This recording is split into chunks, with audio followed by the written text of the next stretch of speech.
kids, it's Miss Jen. We're going to hear the story, Thomas and the Big, Big Bridge. It does not say who the author is, but that's okay. It was illustrated by Tom Laputa and Paul Lopez.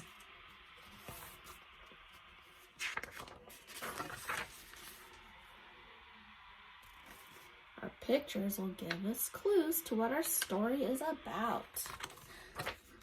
It was a special day for the railway. We are here to launch a new rail line through the mountains of Sodor, Sir Topham Hatt announced. Today we open the Big, Big Bridge. What wonderful news, everyone cheered. The mountains were beautiful. The people of Sodor couldn't wait to visit them. They are so excited. Look how happy and excited they are. Even Sir Topham Hatt is excited. Everyone wanted to see the Big, Big Bridge. It had towers so high the tops touched the sky. And the valley beneath was so deep that when you were on the Big, Big Bridge, you could barely see the ground. Thomas was excited about the new rail line. This really is a special day, he said happily. Then Henry chugged up to Thomas. The big engine frowned. He does look grumpy. Thomas, he looks happy. There's that big, big bridge. Here's the ground. Look how high that is. You could barely see the ground from up there. I think they're right.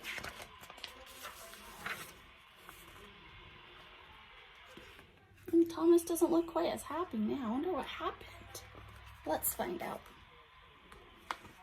I don't want to go to the mountains, Henry said nervously. It's windy up there. Very, very windy. Henry didn't like the wind. Henry didn't like the rain or snow or hail either. You're a big engine, Henry, Thomas said. You shouldn't be afraid of a little wind. But Henry was afraid, and that made Thomas a bit afraid too.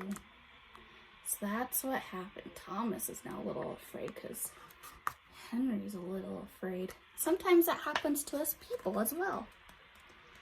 Gordon, Henry, Thomas, hitch up your coaches, called Sir Topham Hatt. It's time for your first trip to the mountains. Percy and James were glad. They didn't have to go to the mountains. They were afraid to cross the big, big bridge, too. There's nothing to be afraid of, Thomas insisted in a voice loud enough for Percy and James to hear. It will be easy to cross the big, big bridge. So look at all their faces in that one. Guess that does match what we just read, doesn't it, for their feelings? Thomas and Henry chugged to the platform. Gordon, the express engine, was already there. His coaches were full of passengers. Annie and Clarabelle were soon hitched behind Thomas. Hurry, hurry, they called. All aboard, cried the conductor.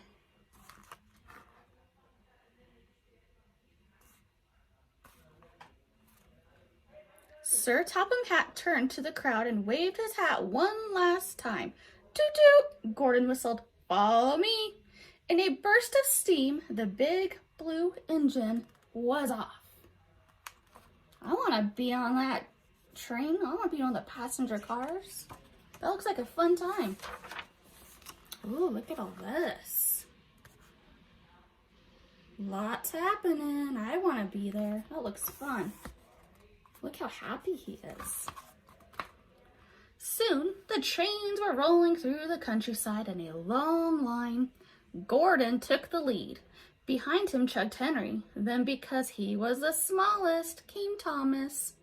All along the way, people came out of their houses and cheered when they saw the trains go by. They're like, hi, yay! They were happy to see the trains. At the foot of the mountain, Henry slowed to a crawl. These mountains are much too high, he moaned. I can't go. I'm afraid of heights. Don't be silly, said Thomas bravely. I'll be right there behind you. But Henry didn't budge. He was very nervous, and that made Thomas nervous too. So here's Thomas. He kind of looks a little nervous. Oh, and Henry looks very, very nervous. Ooh, here's our next page. That looks quite telling. Come on, Thomas gently pushed Henry. We have to go. The brand new tracks were smooth and shiny, but Henry barely moved along them. The truth was, Henry didn't want to reach the top of the mountain because then he'd have to cross the big, big bridge. If Percy and James and Henry are all afraid, thought Thomas, maybe I should be frightened too. I don't know if he should be frightened. I think he should try it. I think they all should try it. The tracks grew steep as Thomas and Henry puffed up the mountain. They could hardly keep up with Gordon. The big blue engine rushed ahead. Gordon was a strong engine. The steep tracks didn't tire him at all.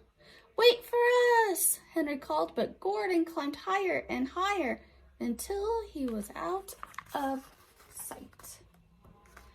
So here they are, and it keeps winding around. Here's our next page. I don't think I can make it, Henry groaned. His steam giving out at last. This mountain is too steep. Keep going, said Thomas urged him. We can't let a little mountain stop us. But Thomas was having trouble chugging up the steep mountain, too, and he was beginning to worry about crossing the big, big bridge. That is pretty steep, isn't it? Good thing they're trains. Engines usually are pretty powerful. Oh, wow, look at this picture. Let's see what happens. Finally, Thomas and Henry arrived at the top of the mountain. There was the big, big bridge. It was high. It was windy up there too. Very windy. I won't go, Henry declared. But we have to cross, Thomas said bravely. Our passengers want to see the mountains on the other side. Hurry, hurry, Anna and Clarabelle cried. The coaches were so excited that Thomas had trouble keeping them in a line. Thomas searched the tracks ahead. Gordon was nowhere to be seen. He had already crossed the bridge and rolled into the mountains beyond. Thomas and Henry were alone. I'll go first, Thomas said at last. Then you can follow me, Henry. If the wind blows, close your eyes, Henry said. That way you won't see anything scary. I think you'll be okay. Click, clack, click, clack, click, clack. Thomas began to cross the bridge. Thomas looked up. He could see cottony clouds touching the top of the bridge. Nervously, he looked down, but the bridge was so high he couldn't see the ground. A sudden gust of wind shook the bridge. This scared Thomas, and he closed his eyes so tightly that he couldn't see where he was going. Click, clack, click, clack, click, crash! Thomas came to a sudden stop. He opened one eye for a quick peek. Oh no, he cried. His wheels were off the track. Oh no, poor Thomas. How's he gonna get back on the track? They look kind of worried.